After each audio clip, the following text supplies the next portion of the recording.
তো আজকে আমরা কোরআনুল কারীমের যে আয়াতগুলো শিখব এবং যে আয়াতের ইনফরমেশন দিব, এখানে আল্লাহ রাব্বুল আমিন তিন ধরনের চিত্রপট তুলে ধরেছেন এবং এই চিত্রের মাধ্যমে আল্লাহ রাব্বুল আমিন একটা সমাজের মানুষের কাছে চারটা মৌলিক বার্তা দিয়েছেন। চিত্রপট তিনটা, বার্তা হচ্ছে চারটা। আমরা আজকে সংক্ষিপ্ত সময়ে ভূমিকাটা দিয়ে দিলাম।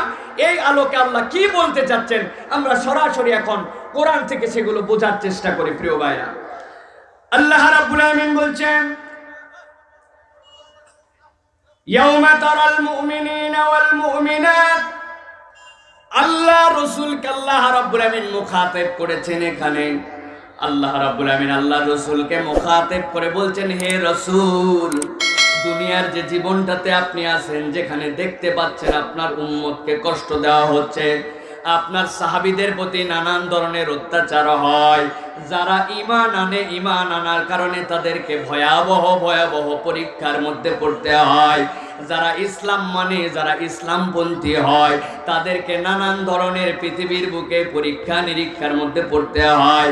সাধারণ মানুষের কমন পরীক্ষা, জলোচ্ছ্বাসের পরীক্ষা, বন্যার পরীক্ষা, ভূমিকম্পের পরীক্ষা, এইগুলা সব মানুষের জন্য সমান, কিন্তু ঈমানদারদের জন্য দুনিয়ার বুকে ওই ঈমান আনার কারণে আলাদা কোনো পরীক্ষায় পড়তে হয়, ঠিক না? কাউকে হয়তোবা জেলে যেতে হয়, কাউকে হয়তোবা জুলুমের শিকার হতে হয়, কারো হয়তো পিঠের চামড়া উঠায় দেওয়া হয়, কাউকে হয়তোবা উটের পিঠে বেঁধে বেঁধে মক্কার অলিতে গলিতে ঘুরানো হয়। এই টেন্ডেন্সিতে কিয়ামত পর্যন্ত মুমিন যারা হবে আর মুমিনাত যারা হবে, এই কাফেলার অংশীদার হিসাবে তাদের প্রতিও পৃথিবীর যুগে যুগে বিভিন্ন প্রান্তে অত্যাচার চলে, ঠিক না? আমার আল্লাহ রাব্বুল আমিন বলছেন, ইয়াউমা তারাল মুমিনিনা ওয়াল মুমিনাত। হে রাসূল, এই দিবসের একদিন অবসান হয়ে যাবে। অবসান হওয়ার পরে কিয়ামত নামক একটা দিবস ওই দিন হাজির হবে। কিয়ামতের দিবসে রাসূল আপনার কাছে বলা হচ্ছে, ইয়াউমা তারা, আপনি সেই দিন এই দৃশ্যগুলার পরিবর্তিতে একটা আনন্দের দৃশ্য দেখতে পাবেন। আমার আল্লাহ আমার নবীকে মাকামে মাহমুদের এমন জায়গায় বসাবেন, যেই জায়গা থেকে বসে আল্লাহর নবীর সব দৃশ্য দেখতে পাবেন। আল্লাহ বলছেন, সেই দিন আপনি দেখতে পাবেন আল মুমিনিনা ওয়াল মুমিনাত, নিশ্চয় যারা ঈমানদার পুরুষ আর ঈমানদার নারী আছে, ইয়াসআনুরুহুম বাইনা আইদিহিম ওয়া বিআইমানিহিম। আল্লাহ রাব্বুল আমিন বলছেন, ইয়াসআনুরুহুম বাইনা আইদিহিম ওয়া বিআইমানিহিম। আপনি রাসূল ওই দিন দেখতে পাবেন, দুনিয়ায় যে ঈমানদার ছিল, ওই ঈমানদাররা যখন পরকালে আল্লাহর সামনে হাজির হয়ে গেছে, ওই ঈমানের এমন ফসল তারা ঘরে তুলবে, এমন নিয়ামত আল্লাহ রাব্বুল আমিন ওই দিন আপনার ওই ঈমানদার নরনারীকে দিবেন। আল্লাহ বলছেন, তাদের ডান পাশ দিয়া আর কপাল দিয়ে আল্লাহ রাব্বুল আলামিন একটা নূর চমকানোর ব্যবস্থা করবেন। সুবহানাল্লাহ। আল্লাহ রাব্বুল আলামিন সর্বপ্রথম ওই মানুষগুলোকে ডাক দিবেন। ডাক দেওয়ার পরে রাব্বুল আলামিন তাদেরকে বলবেন, ও আমার বান্দারা আমার কাছে আসো। আসার পরে আল্লাহ রাব্বুল আলামিন তাদেরকে বলবেন, তোমাদের ডান হাতে তোমাদের আমলনামা দিয়ে দেওয়া হবে। যেই না বান্দাগুলার জন্য বলে দেওয়া হবে, তোমাদের আমলনামা ডান হাতে দেওয়া হলো। ডান হাতে আমলনামা পাওয়ার সাথে সাথে ওই মানুষগুলা খুশি হয়ে যাবে। খুশি হওয়ার পরে ওয়ায়ানকালিবু ইলা আহলিহি মাসরুরা, ওই মানুষগুলো আনন্দে দৌড়াতে দৌড়াতে তাদের পরিবারের কাছে যেতে শুরু করবে। দেখো দেখো দেখো, আমার পরিবার, আমার আত্মীয় স্বজন যারা আছে, দেখো আমার আল্লাহ আমারে ডান হাতে আমলনামা দিয়েছেন। আমার আমলনামা দেখো, যাদের ডান হাতে আমলনামা, রব্বুল আমিন তাদেরকে জান্নাতের পথিক বলেছেন। আজকে আমার আমলনামাটা ডান হাতে পেয়ে গেছি। আমার আল্লাহ সাথে সাথে ওই বান্দাগুলাকে ফেরেশতাদেরকে দিয়ে ডাক দিতে বলবেন, ও ফেরেশতারা চলে আয়, ওই বান্দাগুলাকে ডাক দে। ওরা তো খালি মনে করছেই আলো পেয়ে গেছে, ওরা তো মনে করছেই কিতাব ডান হাতে পেয়ে গেছে, খুশি হয়ে গেছে। এই খুশিতে পরিবারের কাছে গেছে, এখনো তো আমি পরিপূর্ণ খুশি তাদেরকে করি নাই। আমার বান্দাগুলাকে ডাক দে। যেই না আল্লাহ বান্দাগুলাকে ডাক দিবেন, আল্লাহ রাব্বুল আমিন বলবেন ফেরেশতাদেরকেও, আমার ফেরেশতারা আমার ওই ডান হাতে আমলনামা প্রাপ্ত বান্দাগুলার জীবনের মধ্যে, ওদের কপালের মধ্যে দুই ধরনের জিনিসকে ইনস্টল করে দাও, তাদের মধ্যে এইটা তোমরা ঢুকায় দাও। আল্লাহ বলছেন ইয়াসআনুরুহুম বাইনা আইদিহিম ওয়া বিআইমানিহিম। আবার আল্লাহ রাব্বুল আমিন তাদের জন্য একটা আলো দিয়ে দিবেন। ওই আলোটা সামনে হবে, ওই আলোটা ডান হাতে হবে। মুসনাদ আহমদের হাদিসের মধ্যে আল্লাহ নবী বলছেন, ও দুনিয়ার মানুষ শুনে রাখো, আমার আল্লাহ যেই বান্দাগুলাকে আলো দিবেন, এই নূর যাদেরকে দিয়ে দেওয়া হবে, এই নূরের পাওয়ার এমন বেশি হবে ঈমানের নূরের, কারো আলো পাহাড় সম হবে, এক শহর থেকে আরেক শহর পর্যন্ত আলো পৌঁছায়া যাবে। নূরুহুম ইয়াসা বাইনা আইদিহিম ওয়া বিআইমানিহিম। আমার নবী বলতেছেন, ওই ঈমানের দামে যাদের এই নূরটা এক শহর থেকে আরেক শহর যাবে, যারা এই নিয়ামত পেতে শুরু করবে, তাদের মধ্যে থেকে যাদের একদম কম আলো নাই অবস্থা, আলো একদম নাইও, কিন্তু ঈমান যদি মজবুত করে কেবল ঈমানটার দাবি নিয়ে কবরে যেতে পারে, আল্লাহ নবী বলছেন এই বিদ্যাঙ্গুলির মাথা দিয়ে একটু আলো বের হতে শুরু করবে। ওই আলোটা কখনো জ্বলবে, আবার কখনো বন্ধ হয়ে যাবে, কিন্তু বান্দার ওই ঈমানের নিয়ামতের কারণে ওই বিদ্যাঙ্গুলির মাথার যে আলো, ওই আলোটুকুই তাকে জান্নাতে নিয়ে যাওয়ার জন্য যথেষ্ট হবে। আমার আল্লাহ রাব্বুল আমিন বলছেন, যেই না তাদের জন্যই আলো দিয়ে দেওয়া হবে, এখন ফেরেশতারা তাদেরকে খুঁজতে শুরু করবে। যেই আলোওয়ালাগুলো এখন যাদের ডান থেকে আলো চমকাচ্ছে, যাদের কপাল থেকে আলো চমকাচ্ছে, ফেরেশতারা এখন তাদের জন্য খোঁজ খবর দিতে শুরু করবে। ফেরেশতারা বলবে, ও আলোওয়ালা ভাইরা, তোমরা কোথায় ঘোরো? এই ময়দানে তোমাদের আর থাকার অবকাশ নাই। আমার আল্লাহ রাব্বুল আমিন তোমাদের জন্য যে আলো দিয়ে দিয়েছেন, এই আলো নিয়ে এই ময়দানে আপাতত আর অবস্থান করার তোমাদের কাজ নাই। আমাদের তাহলে কাজ কি? ফেরেশতারা বলতে শুরু করবে, বুশরাকুমুল ইয়াউমা জান্নাতুন তাজরি মিন তাহতিহাল আনহার। সাথে সাথে ফেরেশতারা বলবে, বুশরাকুমুল ইয়াউম, ও আলোওয়ালারা, আমাদের পক্ষ থেকে আজকে তোমরা খোঁজ খবরই নিয়ে নাও।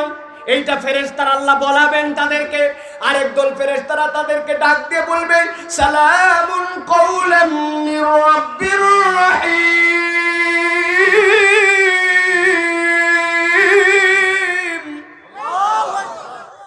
আমার রহমান রহিম রবের পক্ষ থেকে সালাম নিয়ে নাও তোমরা, আল্লাহর পক্ষ থেকে ঘোষণা নিয়ে নাও, বুশরাকুমুল ইয়াউম, আজকে তোমাদের জন্য সুসংবাদ, আজকে তোমাদের জন্য যার উপরে আনন্দের আর সংবাদ হয় না, বুশরা, তোমাদের জন্য খোঁজ খবরি। কই কি খোঁজ খবরি আমাদের জন্য?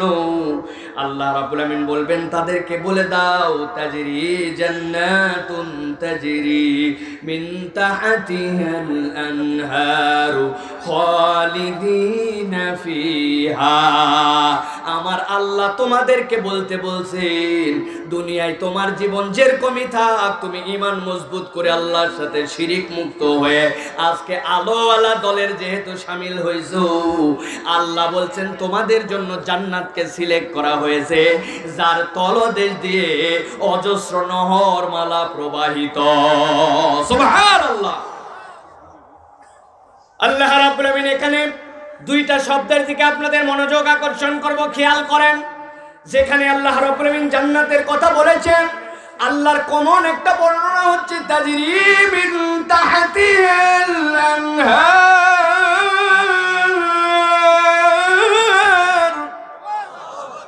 যেখানে আল্লাহ বলেছেন জান্নাত, সেখানে আল্লাহ বলেছেন তাজরি মিন তাহতিহাল আনহার। দুনিয়ার মানুষের কনসেপ্ট হচ্ছে আমাদের পায়ের নিচে হয় বা মাটি থাকে, নয়বা আমাদের পায়ের নিচে কিন্তু অনেক সময় পানিও থাকে, অথবা একটা মানুষ যখন আসমান দিয়ে উঠে প্রকৃতার্থে সে হাওয়ার মধ্যে চলে, সুতরাং তার পায়ের নিচে অনেক সময় হাওয়াও থাকে। এই তিনটা হচ্ছে আমাদের কমন কনসেপ্ট। কিন্তু আল্লাহ বলছেন একবার যদি জান্নাতে আসিস, তোর পায়ের নিচ দিয়ে কিন্তু মাটি পাবি না, তোর পায়ের নিচ দিয়ে কিন্তু পানি পাবি না, কিন্তু আমি রব্বুল আমিন তোর পায়ের নিচ দিয়ে অনেকগুলা নহর প্রবাহিত করব, ওই নহরের উপর দিয়ে জান্নাতে তুই ঘুরে ঘুরে বেড়াবি। সুবহানাল্লাহ। অনেকেই চিন্তা করতেছেন হুজুর তাজরি মিন তাহতিল আনহার, বুঝলাম নহর পায়ের নিচ দিয়ে যাবে, উপর দিয়ে যদি আমি যাই তাইলে তো ডুবে যাইতে পারি, সুগলিও খাইতে পারি, ঠিক কিনা? কনসেপ্টটা একটু পরিষ্কার করে নেন আলোচনার মধ্যে, তাহলে হৃদয়ের মধ্যে মজা লাগবে। দুনিয়ার বুকে আপনারা দেখেছেন ছোট ছোট কাঁচের ঘর অনেক সময় বানায়, ওর মধ্যে বিদেশি অনেক মাছ রাখে, এটার নাম অ্যাকুরিয়াম। শুনছেন আপনারা?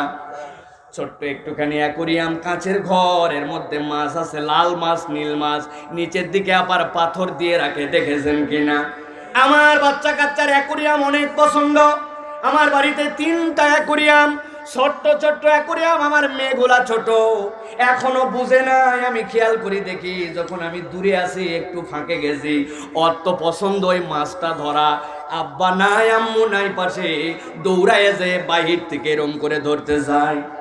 বলেন তো আপনি, বাহির থেকে যদি কাঁচ ভেদ করে এরকম করে মাছ ধরতে চায়, মাছকে ধরা যায়?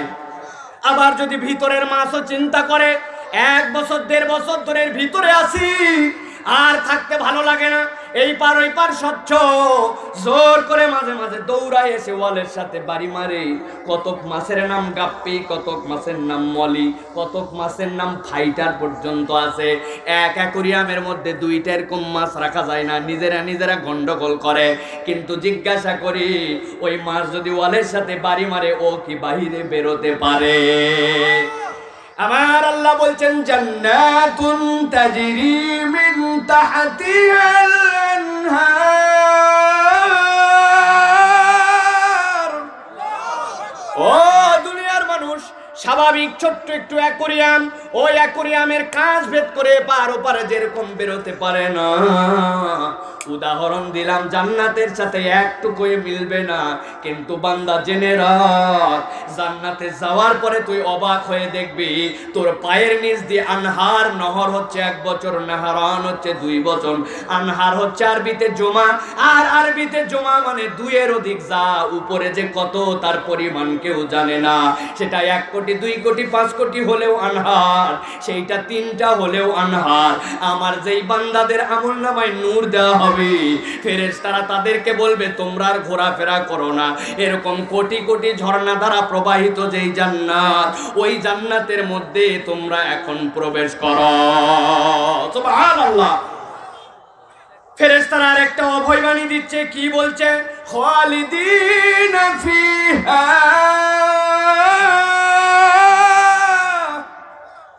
ও জান্নাতীরা, এই যে জান্নাতে তোমাদেরকে ঢুকাবেন রব্বুল আলামিন, ওই জান্নাতের মধ্যে ঢুকবি তো, আর ঢুকার ব্যাপারে আল্লাহ বলছেন খালিদিনা ফিহা, ঢুকবি তো ঢুকবি, আর কোনোদিন ওই জান্নাত থেকে তোদেরকে বের হতে হবে না বান্দা।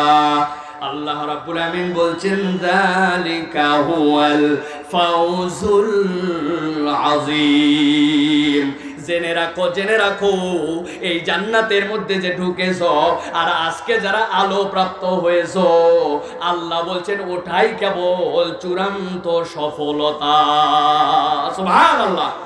তাহলে আলো প্রাপ্ত জল যারা হবে, যারা জান্নাতে যাওয়ার বুশরা পাবে, তারাই কেবল চূড়ান্ত সফল। যালিকা হুয়াল ফাউজুল আযীম। দুনিয়ায় কোনো ইমানদার, কোনো কেউ বলতে পারে না আমি সফল হয়ে গেছি, বলতে পারবে কেউ? কিসের সফলতার মানদণ্ড? আপনি এক লটারিতে জিতছেন, আপনার 2 ছেলে বিদেশে যেতে পারছে, আগে আপনার কাঁচা ঘর ছিল, এখন সেমি পাকা ঘর তুলছেন, আগে জমি জমাই ছিল না, এখন 2-4 বিঘা জমির মালিক হয়েছেন, আর আপনি মনে করতেছেন আমি সফল হয়ে গেছি। হয় নাই। আল্লাহ বলছেন চূড়ান্ত সফলতার মানদণ্ড আমি দিলাম, কিয়ামতের দিন নবীকে যাদেরকে দেখানো হবে, ওই মুমিন মুমিনাত যাদের আমলনামায় দুইটা আলো যুক্ত হবে, ফেরেশতারা যাদেরকে বলবে বুশরাকুমুল ইয়াউম জান্নাতুন তাজরি মিন তাহতিহাল আনহার খালিদিনা ফিহা, তোমাদের আমলনামায় জান্নাত দেওয়া হয়েছে, এর ভিতরে ঢুকছি তো ঢুকছি, আর বের হতে পারবি না। আল্লাহ বলছেন এই একটা দলই কেবল আল্লাহর কাছে ওই দিন চূড়ান্ত সফল। সুবহানাল্লাহ বলেন। গভীর মনোযোগে খেয়াল করেন, একটা দৃশ্য তাহলে চলে গেল, তিনটা দৃশ্যর কথা বলবো বলেছিলাম, মনে আছে তো? শুধু এমনি এমনি শোনেন না, ভালো করে বুঝে শোনেন। একটা দৃশ্য চলে গেল, আল্লাহর নবীকে দেখায় দেওয়া হলো, মনে করবেন। এবার দ্বিতীয় দৃশ্য আসতেছে। আল্লাহ রাব্বুল আমিন বলছেন ইয়াউমা ইয়াকুলুল মুনাফিকুনা ওয়াল মুনাফিকাত, আমার আল্লাহ বলছেন ইয়াউমা ইয়াকুলুল মুনাফিকুনা ওয়াল মুনাফিকাতু লিল্লাযীনা আমানু উনজুরুনা,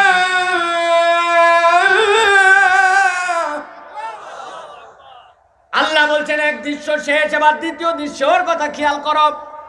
ওই কিয়ামতের দিবসে দুইটা দল এসে পড়বে, যার একটা দলের নাম মুনাফিক পুরুষ, ওয়াল মুনাফিকাত, আরেকটা দল হচ্ছে মুনাফিকাত যারা মহিলা মুনাফিক।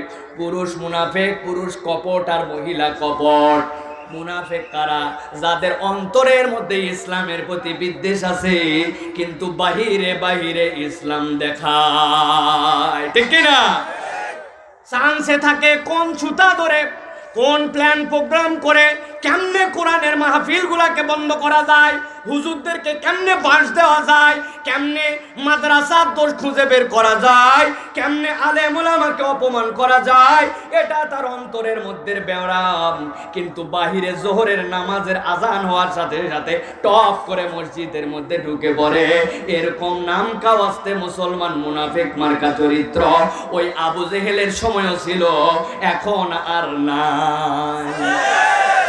ও বাবা, এখনো আছে? আমি চিনি না, যাই হোক আপনারা চিনতে পারেন।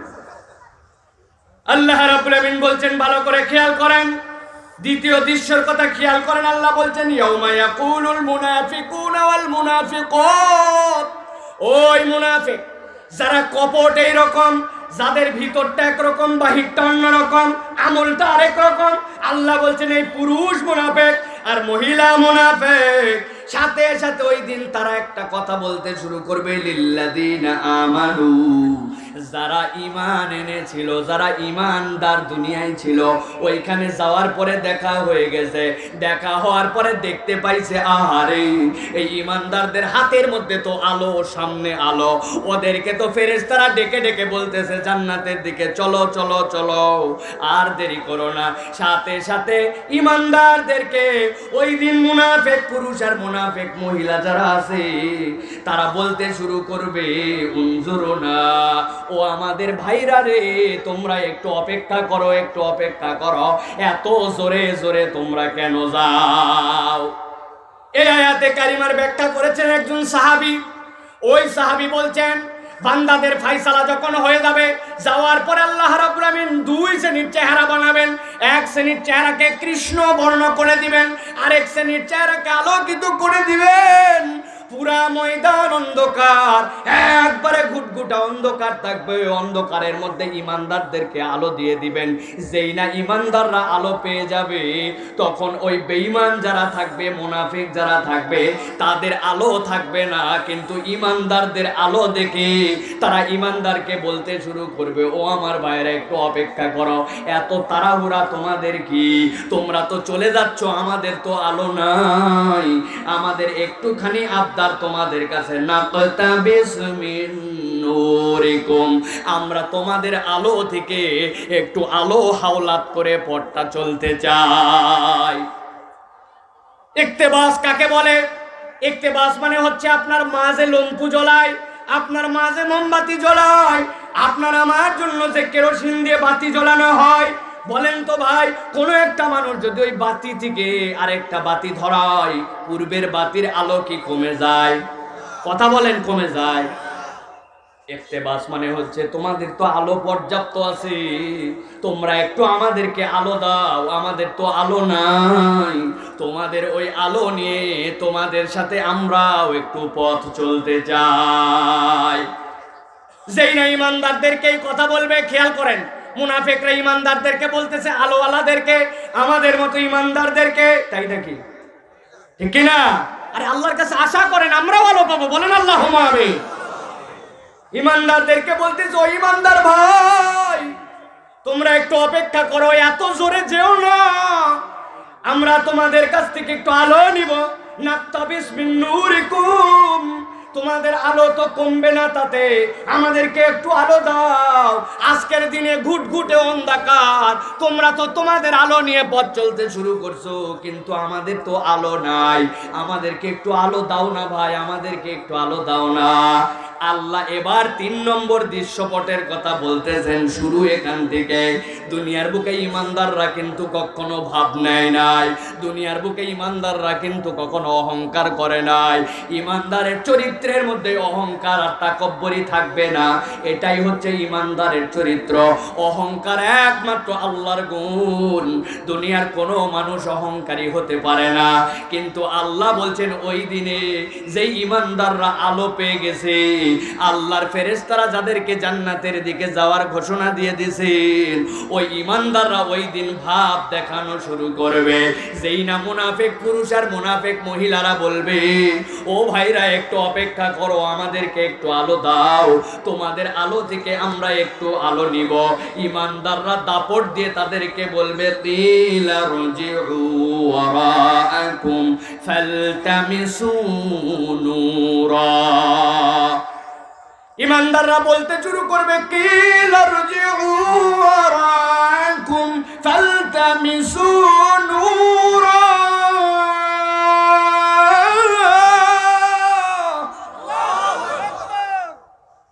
এই খবরদার, আমাদেরকে ডিস্টার্ব করবে না, খবরদার। কিলা ইরজিউ, যাও যাও দুনিয়ায় চলে যাও ভাই, আমরা এখন জান্নাতের দিকে যাচ্ছি, কোনো ডিস্টার্ব চলবে না। কি ভাব ইমানদারদের, সুবহানাল্লাহ। ইরজিউ ওয়ারাকুম, পিছনে যাও যাও, যেখান থেকে আলো আমরা কামাই করে নিয়ে আসছি, এই আলো এখান থেকে পাওয়া যায় না, এই আলো কামাই করে নিয়ে আসতে হয়, এই আলো নেওয়ার জন্য দুনিয়ায় যাও। কিলা ইরজিউ ওয়ারাকুম, খবরদার ডিস্টার্ব করবি না, দুনিয়ায় কিচ্ছু বলি নাই তোদেরকে, আজকে বিরক্ত করবি না, আমরা জান্নাতের দিকে এখন যাচ্ছি, তোদেরকে আমার হাতে সময় নাই। ইরজিউ ওয়ারাকুম, যাও পিছনে যাও, যাও, পারলে সাহস থাকলে দুনিয়ায় যাও। কতবার বলছিলাম এই আলোর পথে এইটা, এই কামাইয়ের পথে এইটা, এরকম করে আলো পেতে হয়, একটুকু পাত্তা দেও নাই আমাদেরকে।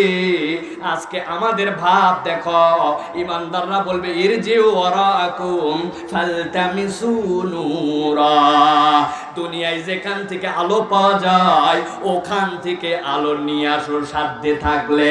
বলেন তো ওই দিন তাদেরকে যখন এই কথা বলা হবে, দুনিয়ায় আবার আলো কামাই করার জন্য আসার কি কোনো সুযোগ আছে? আছে? এই আয়াতের ব্যাখ্যায় আরেক দল বলছেন, ইমানদারদের আলো তাদের কোনো কাজ দিবে না, ইমানদাররা তাদেরকে আলো দিতেও পারবে না, কথার কথা দিবে না তো, কিন্তু দিতে চাইলে আলো কাজ দিবে না। কেমন করে কাজ দিবে না? একজন অন্ধ, দৃষ্টি প্রতিবন্ধী, চোখেই দেখে না, এরকম লোক যদি বলে আমার একটা ভালো টর্চ দাও অন্তত পক্ষে যেটা 1 কিলোমিটার যায়, আর একজন অন্ধ বলতেছে অত দরকার নাই, 100 মিটার হলেই হবে, এরকম রেঞ্জের একটা টর্চ দাও। ওর হাতের মধ্যে যদি টর্চও থাকে, বলেন তো ভাই ওই টর্চ দিয়ে অন্ধের কোনো উপকার হবে? কথা বলেন, হবে? আল্লাহ বলতেছেন ইরজিউ ওয়ারাকুম ফালতামিসু নূরা, এইটার আরেকটা ব্যাখ্যা হচ্ছে, ওই দিন মুনাফিক কাফের যারা কোরআনকে অস্বীকার করেছে, কোরআনকে পছন্দ করে নাই, যারা কপটত চরিত্রের মধ্যে ছিল, আল্লাহ তাদেরকে প্রকারান্তরে অন্ধ করে দিবেন। ইমানদারদের আলো দিয়া ওই ময়দানে এক শহর থেকে আরেক শহর যাবে, এমন ইমানদারের আমল থাকবে যে ইমানদারের আলো পাহাড় পাহাড় পরিমাণ হবে। আল্লাহর নবী বলেছেন এত আলো তো একজন ইমানদারের দরকার নাই, তাইলে ওই আলোতেও তো সে পথ চলতে পারে। কিন্তু আল্লাহ বলছেন ওই দিন প্রকারান্তরে তাদেরকে অন্ধ করে দেওয়া হবে।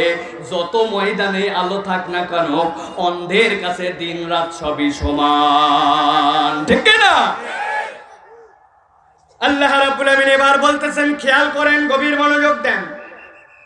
আল্লাহ বলতেছেন ওরা যখন বলল 3 নম্বর দৃশ্যের মধ্যে কিন্তু আসি আমরা, ইমানদাররা গরম দিয়ে কি বলছে, ডিস্টার্ব করবি না, পারলে দুনিয়ায় যা, যেখান থেকে আলো আমরা নিয়ে আসছি ওখান থেকে আলো কালেক্ট করে নিয়ে আয়।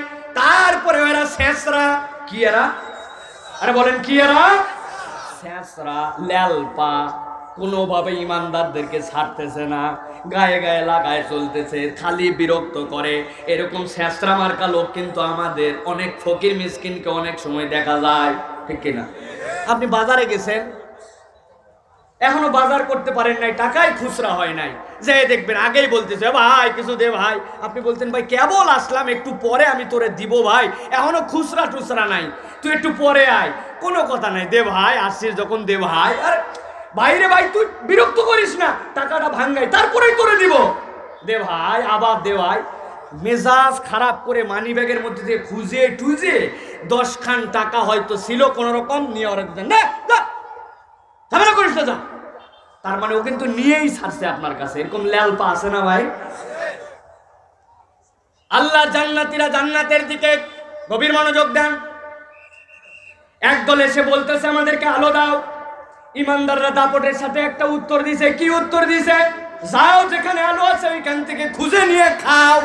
তারপরে আল্লাহ দেখতেছেন তার ভিআইপি মেহমান, এই মেহমানগুলাকে ওরা ডিস্টার্ব করা তো বন্ধ করে না, তারপরেও তাদেরকে ডিস্টার্ব করতেছে। আল্লাহ রাব্বুল আমিন সাথে সাথে বলবেন ও ফেরেশতারা, আমার ওই বান্দাগুলা তাদেরকে হুমকি ধামকি দিয়ে সরাই দিছে, তারপরেও দেখি এরা বিরক্ত করতেছে, আমি আল্লাহ তো এটা সহ্য করতে পারি না। ফেরেশতারা যাও। ফেরেশতারা যে কি করবে, ফাদুরিবা বাইনাহুম বিসুরিল্লাহু বাব বাতিনুহু ফীহি রাহমাতু ওয়া যাহিরুহু মিন কিবালিহিল আযাব।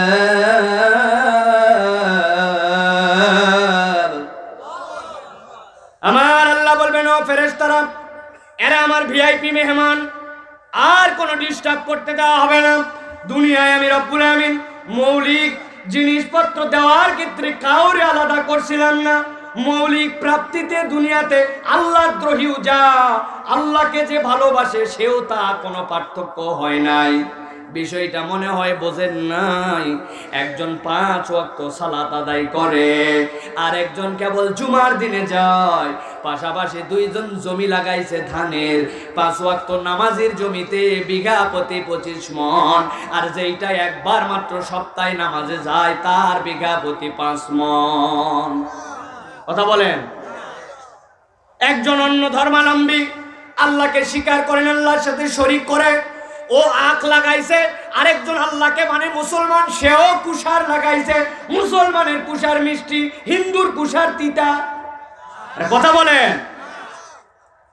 মৌলিক নিয়ামতের ক্ষেত্রে রব্বুল আমিন কোনো আলাদা করেন নাই। কিন্তু আল্লাহ রাব্বুল আমিন এবার 3য় দৃশ্য পর বর্ণনা করছেন। জান্নাতীদেরকে আলো দিয়া জান্নাতের দিকে ঠেলে দেওয়া হলো।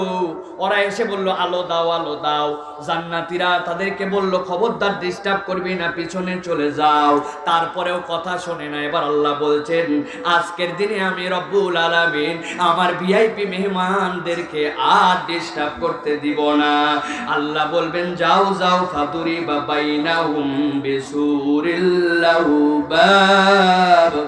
ওই যে যারা আলো আলো চাই আলো চাই আলো চাই বলতেছে, তাদের আর ইমানদারের মধ্যে আল্লাহ একটা স্বচ্ছ দেয়াল দাঁড় করায়া দিবেন।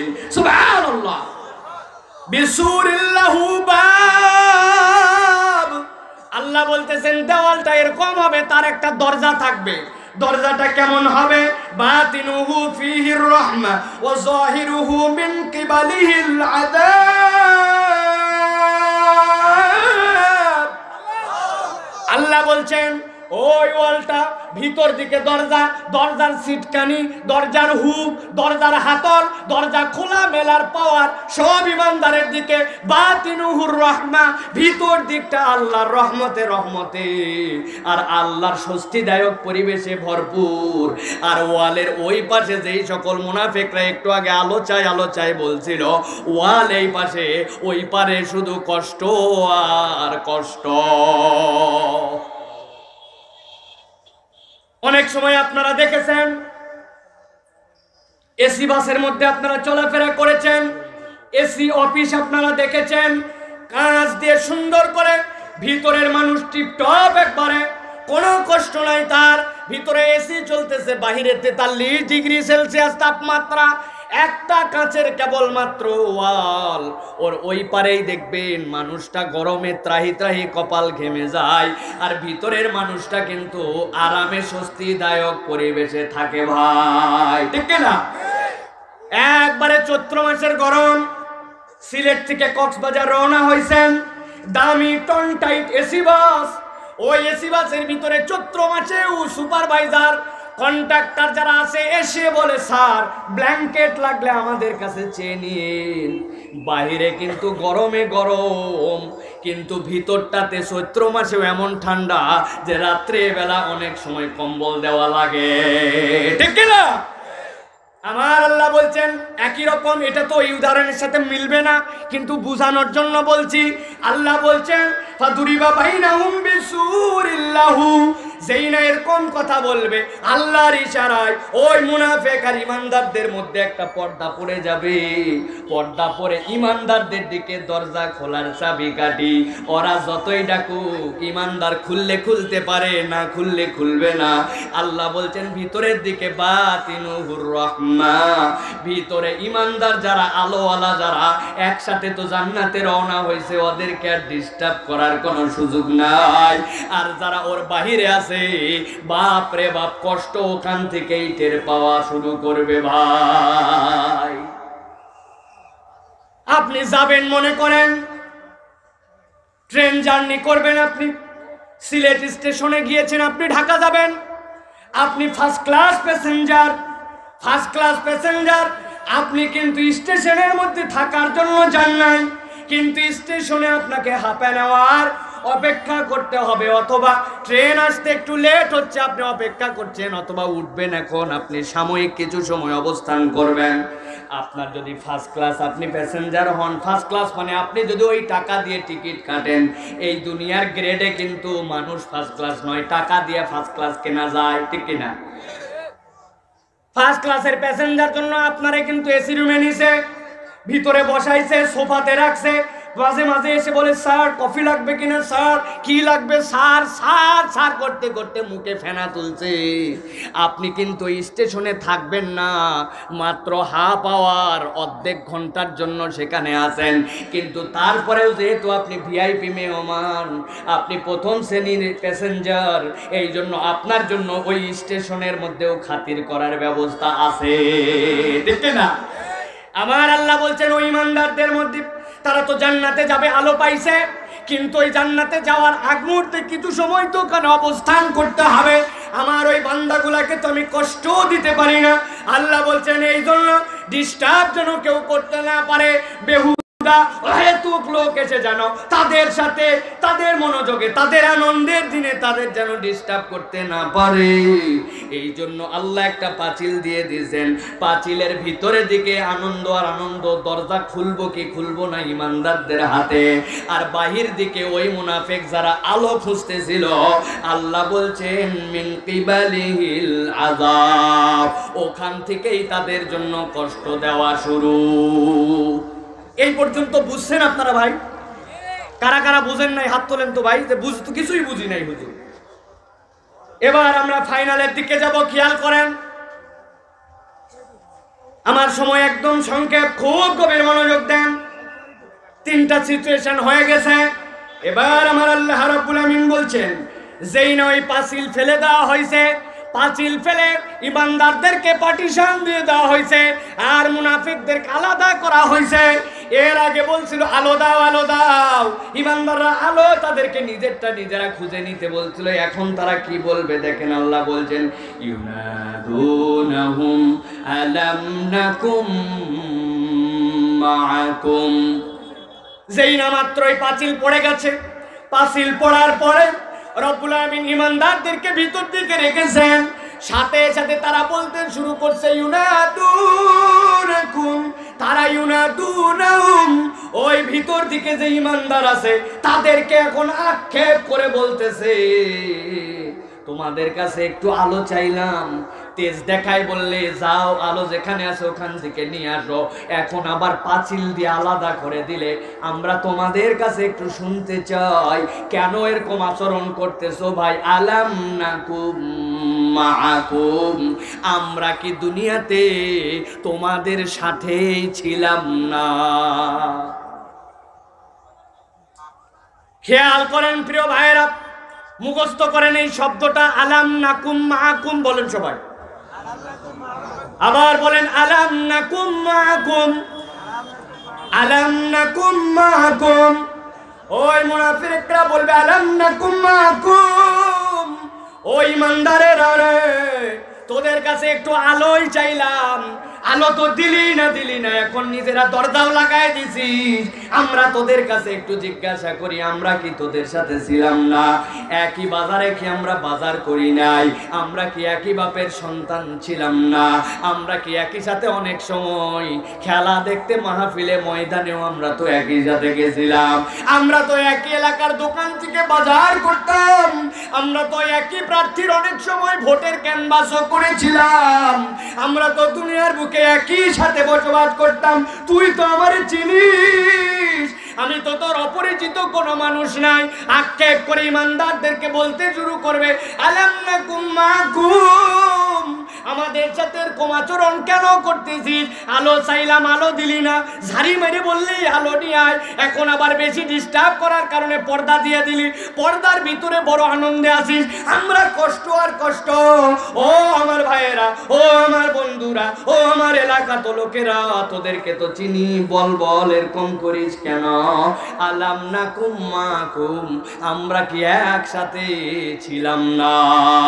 ইমানদাররা সাথে সাথে সত্য একটা উত্তর দিবে। ইমানদাররা বলবে কালু বালা, একটুকু মিথ্যা কথা তোমরা বলো নাই, অবশ্যই তোমরা আমরা একসাথেই ছিলাম। ইমানদাররা কি বলবে? কালু বালা, আমরা একসাথেই ছিলাম। কে বলছে আমরা কি অস্বীকার করছি না? আরে তোরে তো আমি চিনছি, তোরে চিনবো না মানে?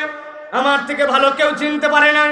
ওই তো উত্তর গ্রামের দক্ষিণ কোনার বাড়ি ছিল তোর, তুই আর আমি একই স্কুলে পড়ছিলাম, কতদিন একই মোটর সাইকেলে গেছিলাম, বাজারের মধ্যে দেখা হয়েছিল, তোরে চিনবো না মানে কি? ইমানদার বলবে কালু বালা,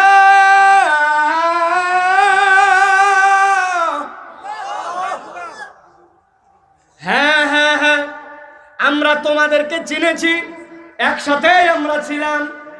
ইমানদারদের এই উত্তরের পরে পরোক্ষভাবে তাদের এখন মনে হচ্ছে উত্তরে তারা জানতে চায় তাইলে কেন এরকম করতেছি, যে একটু আলো দিলে তাহলে কি হয়? ইমানদাররা বলতে শুরু করবে শোনো, একসাথেই ছিলাম, একসাথেই চলেছিলাম, আজকে আমাদের এই শান্তিপূর্ণ অবস্থার আলো পাওয়া আর তোমাদের আলো আজকে না পাওয়া, এর কতকগুলা মৌলিক কারণ আছে। এখন এই কারণগুলা আমি তোমাদেরকে জানাবো। ইমানদাররা বলবে ওয়ালাকিন্নাকুম ফাতানতুম আনফুসাকুম ওয়া তারাব্বাসতুম ওয়ারতাবতুম ওয়া গাররাতকুমুল আমানিয়ু হাত্তা জাআ আমরুল্লাহ।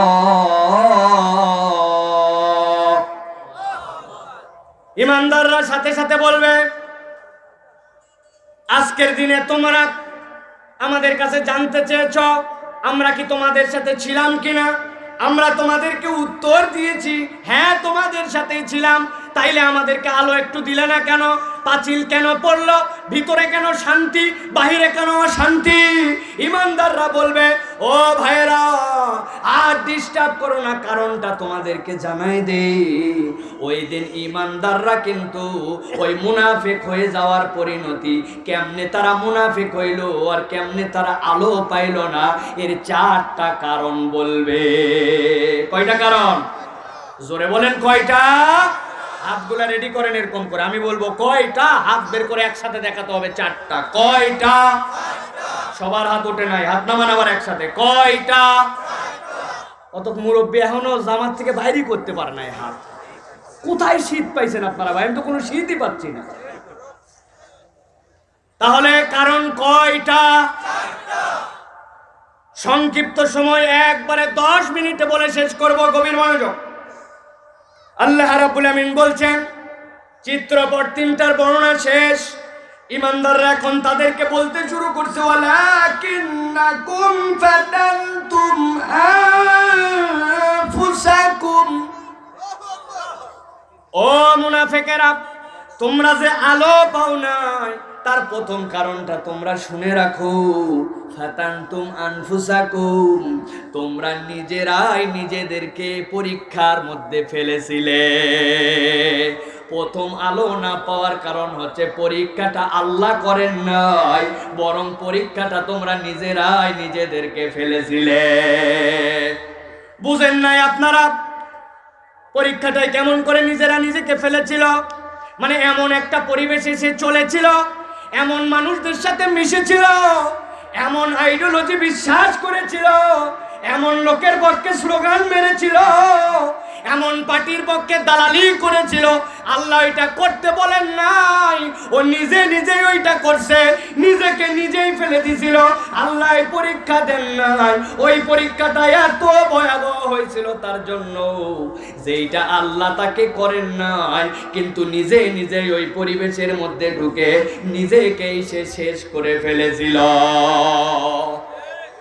এরকম পরিবেশ আছে, অনুভব করতে পারে না, কিন্তু ওই পরিবেশের সাথে সে অ্যাডজাস্ট হয়ে যায়। ঢাকা শহরে মিউনিসিপ্যালিটির মধ্যে যে ময়লাগুলা কালেকশন করে, জাপান সরকার অনেক সুন্দর সুন্দর গাড়ি দিয়েছে, ওই গাড়িগুলার মধ্যে অজস্র ময়লা ধরে, ডাম্পিংয়ে এমন প্রেসার দেয়, চাপ দিয়ে দিয়ে দিয়ে দিয়ে ওইটা ভিতরে আটকায় দেয়, অনেক ময়লা ধরে। চাপ খাওয়ার পরে রস পড়তে শুরু করে। ঢাকা শহরে যেদিক দিয়ে যায় ওই রস যেখানে পড়ে ওর গন্ধে ওই এলাকায় টিকা দেয়।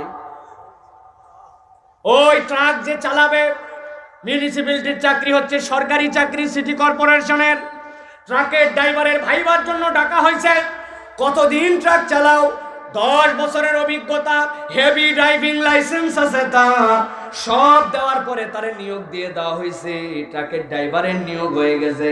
ট্রাকের ড্রাইভার যখন নিয়োগ পাইছে, পাওয়ার পরে প্রথম দিনে যখন স্টিয়ারিং এ উঠছে আর পিছন থেকে যখন ময়লা তুলতে শুরু করছে, ওর নারী ভুঁড়ি সহ পেটের থেকে বের হয়ে যেতে চায়।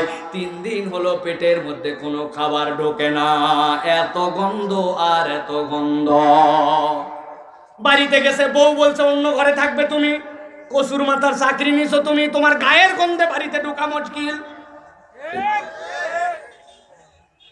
1 দিন 2 দিন 3 দিন 4 দিন 10 দিন পার হয়ে গেছে, কাজ করতেছে, সরকারি চাকরি, জীবনের শেষে অনেক বেনিফিট আছে, নিজের সিকিউরিটি আছে, এই জন্য ট্রাকের ড্রাইভার আর চাকরি ছাড়ে নাই।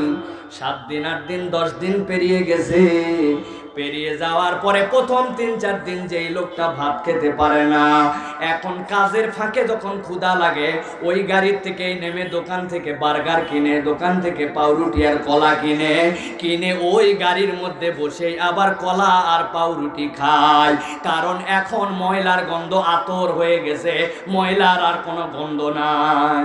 তাই ময়লার আর কোনো গন্ধ নাই।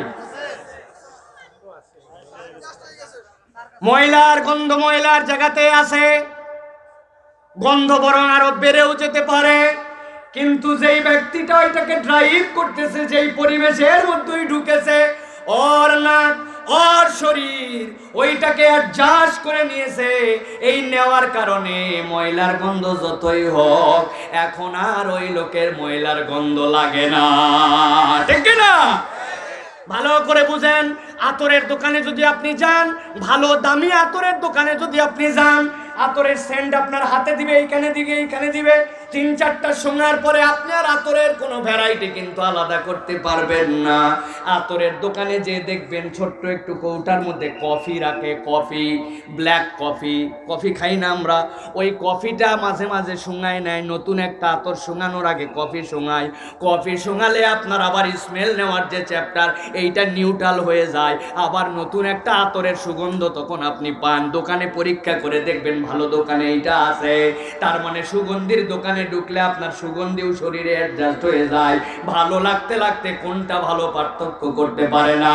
আমার আল্লাহ বলছেন ওয়ালাকিন্নাকুম ফাতানতুম আনফুসাকুম, আমি আল্লাহ তোমারে খারাপ বন্ধু, খারাপ পরিবেশ, এইরকম খারাপ পরিস্থিতিতে তোমারে আমি আল্লাহ পাঠাই নাই, কিন্তু বান্দা নিজেকে ওই রকম পরিবেশের মধ্যে ফেলে দিছে, খারাপ বন্ধু, অসৎ স্বর্গ, এমন পরিবেশ যেই পরিবেশে তুই না থাকলেও পারতি। বেনামাজির সাথে ঘুরতে ঘুরতে আগে নামাজ পড়তো, এখন নামাজ বাদ দিয়ে দিছে, এমন কতগুলা দলের আইডিওলজি নিজের জীবনে নিছে, এখন বাধ্য হয়ে দল করার কারণে ইসলামের বিরোধিতা করা লাগে। আল্লাহ বলছেন এইটা আমি আল্লাহ তোরে বাধ্য করি নাই, তুই নিজেকেই নিজে পরীক্ষার মধ্যে ফেলছিস, ঠিক না? এটা হচ্ছে আলো না পাওয়ার 1 নম্বর কারণ। অনেক ব্যাখ্যা আছে এইটার, কিন্তু ব্যাখ্যা করার সময় সংক্ষেপ, আমি সংক্ষেপে বলি। এবার 2 নম্বরে আল্লাহ রাব্বুল আমিন বলছেন তাহলে তোমরা নিজের জীবন বিচার করে দেখো, ওই দিন যদি আলো পেতে চাও তাইলে বান্দা সাবধান হয়ে যাও, এই রকম পরিবেশের সাথে দুনিয়ার স্বার্থে নিজেকে নিমজ্জিত করো না, যেখানে গেলে আল্লাহ হারা হও, রসুল হারা হও, এই রকম জায়গায় তুমি যেও না, এরকম কঠিন পরীক্ষায় নিজেকে নিজে ফেলে দিও না, একবার ফেললে সেখান থেকে বের হওয়া যায় না, ঠিক না? আমরা আগে শুনেছি সর্বহারা নামে দল ছিল, শুনছেন আপনারা?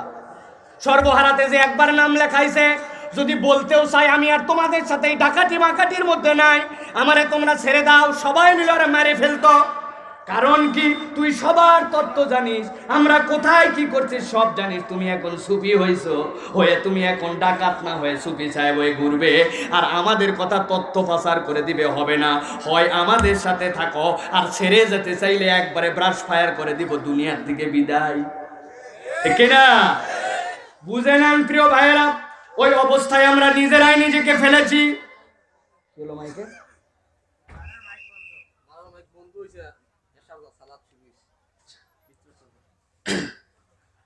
প্রিয় মুসলমানেরা, তাহলে এইটা গেল আমাদের জন্য প্রথম যে কারণ, যেটা আমরা বললাম। এবার দ্বিতীয় কারণটা একটু খেয়াল করেন। আল্লাহ বলছেন 2 নম্বর কারণ হচ্ছে ওয়াতারাব্বাসতুম, আল্লাহ বলছেন তোমাদের আলো হারাবার দ্বিতীয় কারণ হচ্ছে তোমরা দীর্ঘসূত্রিতা করেছ। আজকের দিনে তোমরা যে আলো চাচ্ছ আমাদের কাছে, কিন্তু আলো পাচ্ছ না, কারণ তোমরা তোমাদের জীবনটাকে দীর্ঘসূত্রিতার জীবনে ফেলেছিলে। দীর্ঘসূত্রিতা মানে কি বুঝেন ভাই? তুই আজকে বিকাল থেকে চল না নামাজে যাই, বলে আজকে কি বার হুজুর? বুধবার। কালকে বৃহস্পতিবার, তারপরের দিন শুক্রবার। হুজুর চিন্তা করেন না, এই যে আসতেছে শুক্রবার, শুক্রবার জুম্মার থেকে আমি নামাজ ধরছি না ধরছি, আমি আর নামাজ ছাড়তাম না। এই 2 দিন নামাজ পড়ে নাই, দীর্ঘসূত্রিতা করছে, ঝুলায় রাখছে নিজের জীবনকে। মুরব্বী, আপনার বয়স তো 50-এর কাছাকাছি, আল্লাহ আপনারে যা সামর্থ্য দিছে সেই হিসাবে তো আপনার হজে চলে যাওয়ার কথা, হজ করে ফেলার কথা। কি ব্যাপার আপনি তারপরেও হজে যান না কেন? কই এখনো ব্যবসা পাতিগুলা গুছায় নিতে পারি নাই, আর 2-1 বছরের মধ্যে গুছায়া নিয়া এরপরে হজে যাব তো যাব, আসার পরে সুফি সাহেব হয়ে যাব। তার মানে বোঝা যায় এখন উনি যে ব্যবসা করতেছে ওই ব্যবসার মধ্যে 2 নম্বর আছে। প্রিয় মুসলমান, এই জন্য আল্লাহ রাব্বুল আমিন বলছেন ওয়াতারাব্বাসতুম, তোমরা দীর্ঘসূত্রিতা করেছো, প্রতীক্ষা করেছো। এই যুবক, তোমার ওই বাজে বন্ধুর সাথে তুমি কেন এখনো মিশো? ওই বন্ধুটা তুমি ছেড়ে দাও, ওই খারাপ সম্পর্ক ছেড়ে দাও। হুজুর ছেড়ে দিব মানে ওরে আর চিনবই না, এসএসসি পর্যন্ত কেবল এক স্কুলে আছি আর মাত্র একটা বছর, এখন যদি এই খারাপ বন্ধুরে ছেড়ে দেই তাইলে লোকে কি বলবে, ওর বাপ মা কি বলবে, এতদিন একসাথে ঘুরলাম এখন ওই বা কি বলবে। আমার এসএসসি খালি শেষ হলে দেখবেন আমি ঢাকায় চলে যাব, কলেজে ভর্তি হব, এই সকল বন্ধু বান্ধবের খেতা পুড়ি, এদের সাথে আমার কোনো সম্পর্কই থাকবে না। কিন্তু ওই যে এক বছর অপেক্ষা করছে সে, এই আগের পর্যন্ত সিগারেটের গন্ধ সহ্য করতে পারতো না, কিন্তু যেই বন্ধুটার থেকে তার সরার কথা ছিল এটা সিগারেট খর, হতে হতে আস্তে করে গাঁজা খর, তারপরে ইয়াবা খর, ইনি কিছু না শিখলেও ওই বন্ধুর থেকে অন্তত সিগারেট খাওয়াটা শিখে ঢাকায় গেছে। আছে কিনা এরকম? আমার আল্লাহ বলছেন আলো হারাই ফেলবো, কিন্তু আমরা আল্লাহ রাব্বুল আমিন ঈমানদারদের আলোওয়ালাদের মুখ দিয়ে বের করতেছেন, ওয়া তারাব্বাসতুম, ও আমার বান্দারা তোমরা দীর্ঘ সূত্রিতা করেছো, নিজেরাই নিজেকে খারাপ পরিবেশের মধ্যে রেখেছো, কেবল রাখেই নাই ওইটা চেঞ্জও নিজেকে করতে চাই না, অপেক্ষা করে আর অপেক্ষা করে। আল্লাহ বলছেন এইটা আলো হারাবার আর মুনাফিক হয়ে যাওয়ার কিন্তু দ্বিতীয় কারণ। এইরকম আমাদের জীবনেও আছে কিনা অপেক্ষা করা? সবার মনে হয় নাই না? কি ব্যাপার চাচা, 2-3টা বাচ্চা হয়ে গেল এখনো মুখে দাড়ি নাই কেন আপনার? রাখবো বাবা রাখবো, আমার আব্বা রাখছিল 35 বছর বয়সে, আমার তো কেবল 34। মানে উনি বুঝাতে চাই দুনিয়ায় উনার দাদা আগে আসছে, তারপরে উনার বাপ, তারপরে উনি আসছে, মরার সময় যদি আল্লাহ চাহে তো উনার দাদা আগে, তারপরে উনার বাপ, তারপরে উনি, আল্লাহ যে সিরিয়ালে পাঠাইছে ওই সিরিয়ালে নিবে না? এই দেশে কি সিরিয়ালের ব্যতিক্রম আছে নাকি? বাপের আগে ছেলেও মরে নাকি এলাকায়? আল্লাহর কাছে যায় কিন্তু আপনারা একটা আন্দোলন দিতে পারেন, মানি না, মানবো না, দাদাকে আগে নাও, বাপরে কেন নিছো নাকি? চলবে এগুলো? চলবে? তাহলে আপনি এখনো পরিবর্তন হলেন না কেন? এই দীর্ঘ সূত্রিতা আপনি কার জন্য রাখছেন? আল্লাহর বান্দাদেরকে 1000 বার বুঝালো, ও যুবক টাকনুর নিচে কাপড় পরতে পারবে না, তোমার নবী হারাম করছে। তুমি বলো এই প্যান্ট যে 2টা কিনছি এইটা এর পরের প্যান্ট কিনলে আমি চেঞ্জ করব, কেন রে ভাই? তোমার আলো কিন্তু আস্তে আস্তে হারানোর কারণ এরকম ছোটখাটো ইস্যু দিয়েই শুরু। বুঝে নাও প্রিয় ভাইরা, হয়তো কথাগুলো আমার পছন্দ হবে না, বাজে বন্ধু, খারাপ সংস্পর্শ, খারাপ পরিবেশ, কোরআন সুন্নাহ থেকে দূরে থাকা, কেবল দূরেই থাকা নয়, ওই পরিবেশের মধ্যে নিজেকে রাখি, আমরা রাখি আর চিন্তা করি, আস্তে আস্তে সরব। আল্লাহ বলতেছেন আলো হারানোর প্রথম কারণ কি ছিল বুঝছিস তো? দ্বিতীয় কারণ হচ্ছে ওয়া তারাব্বাসতুম, তোদের জন্য দীর্ঘ সূত্রিতা করার কারণে এক সময় আর পরিবেশ পাস নাই, তুই ওখান থেকে আর বেরোতে পারিস নাই, এই কারণে তোমরা আলো হারাইছ। এবার 3 নম্বরে আল্লাহ বলছেন ওয়ারতাবতুম, আল্লাহ রাব্বুল আমিন বলছেন আলো হারাবার আর মুনাফিকিতে যাওয়ার 3 নম্বর কারণ হচ্ছে তোমরা আস্তে আস্তে আল্লাহর বিধিবিধানের উপরে সন্দেহ করতে শুরু করছিলে। কেমন করে সন্দেহ করতে শুরু করছে ভালো করে বুঝেন। 31st নাইটে একটুখানি আমি আতশবাজি ফুটাবো, উপর দিকে একটু পটকা মারবো, ইসলাম বলে না এটা করা তোমার জন্য জায়েজ নাই। ঈদের রাত্রে একটু লাল পানি খাবো, নীল পানি খাবো, মাত্র বছরে একটা দিন, ইসলাম বলে এটা হারাম। আরে মহিলার দিকে তুমি তাকাতে পারবে না, তারে তুমি টিস করতে পারবে না, অপমান করতে পারবে না, এইটা হারাম। শরীরে একটু যৌবন আসছে, একটু অশ্লীল ভিডিও দেখবো, একটু অশ্লীল নাচ দেখবো, ইসলাম বলে হারাম। আল্লাহ রাব্বুল আমিন এত কিছু নিষেধ আর নিষেধ, এত নিষেধ কি দুনিয়ায় মানে চলা যায় নাকি? আস্তে আস্তে নিজেকে ইসলামের উপরেও একটু পণ্ডিত ভাবতে শুরু করছে, করে আল্লাহর বিধানে প্রকারান্তরে ও নিজে নিজে সন্দেহ করতে শুরু করে। দেখে না সব সুদী কারবারের লোকের সাথে মিশতে মিশতে হাজী সাহেব, নামাজি সাহেব আল্লাহকে পছন্দ করে, রসুলকে পছন্দ করে, কিন্তু মুখ দিয়ে বলে বসে 1400 বছর আগে সুদ মুক্ত সমাজ চলতো, এখনকার আধুনিক সময়ে সুদ মুক্ত করে আর চলা সম্ভব নাকি? ইমানদারও বলে এরকম লোক আছে কিনা? ভালো করে বুঝেন, আমার আল্লাহ বলছেন আলো হারানোর কারণ তুমি তো বুঝো নাই। ওয়ারতাবতুম, তুমি আল্লাহর বিধি বিধানের উপরে প্রকারান্তরে সন্দেহ করতে শুরু করেছিলে। বলেন তো আল্লাহ দুনিয়ায় যে বিধি বিধান দিয়েছেন, আপনার মাথায় কাজ করুক বা না করুক, আল্লাহর বিধানের ভুল ধরার অধিকার কারো আছে? আছে?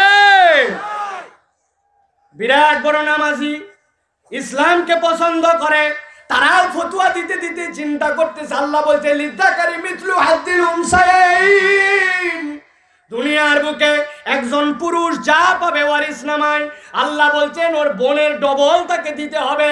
আপনি নামাজি, আপনি আল্লাহকে পছন্দ করেন, তাহাজ্জুদ গুজার, কিন্তু আমাদের আইন সভার অনেক আইন প্রণেতারাও মনে করতেছে না এইটা 1400 বছর আগে ছিল, এখন আমরা সমান বানায় ফেলি, সেইটাই মনে হয় বেশি ভালো হবে।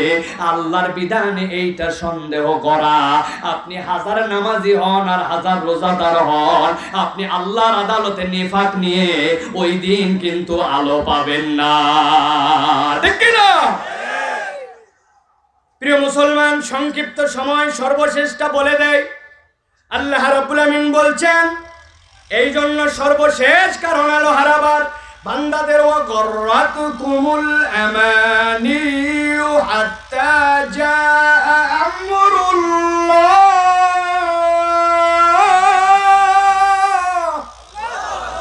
আমার আল্লাহ বলছেন তোমরা আল্লাহ রাব্বুল আলামিনের এই বিধি বিধানগুলোকে ছেড়ে দিতে দিতে তোমাদের উচ্চাভিলাষী একটা আকাঙ্ক্ষা তোমাদেরকে ধোঁকার মধ্যে ফেলে দিয়েছিল। উচ্চাভিলাষী একটা আকাঙ্ক্ষা আমাদের, এ করব সে করব, দুনিয়ার বুকে এইটা লাগবে ওইটা লাগবে, হালাল পথে হোক হারাম পথে হোক আমার লাগবেই লাগবে, বলে কিনা? যেমনে হোক আমারে উঠা লাগবে, আমারে পাস করা লাগবে, ঘুষ দিয়ে হোক সুদ দিয়ে হোক, আমার স্বার্থ হাসিল করার জন্য। আল্লাহ বলছেন দুনিয়াটা তোমার সামনে মরীচিকা হয়ে গেছিল, তোমার এই তিনটা ক্ষেত্র তোমার সামনে মরীচিকা, তুমি নিজের বুঝকেই নিজে একটা বুঝ দিয়েছিলে। আরে দুনিয়ার সবই কি হুজুর বুঝে নাকি? আল্লাহ আমারেও তো একটা বুঝ দিছে, আমারও তো কিছু বুঝ আছে, বলে কিনা ভাই? খুব সাবধান। আল্লাহ রাব্বুল আমিন বলছেন ওয়াগররাতকুমুল আমানিউ হাত্তা জাআ আমরুল্লাহ। এইরকম করতে করতে করতে করতে আল্লাহ চূড়ান্ত নির্দেশ চলে আসছে। হাত্তা জাআ আমরুল্লাহর ব্যাখ্যা দুইটা, একটা তার মরণ হয়ে গেছে, অথবা আল্লাহ ফায়সালা করে ফেলছেন যে এইটা মুনাফিক হয়ে গেছে, এর প্রতি অসন্তুষ্ট হয়ে গেছে, আল্লাহ তার দিকে তাকাবেন না।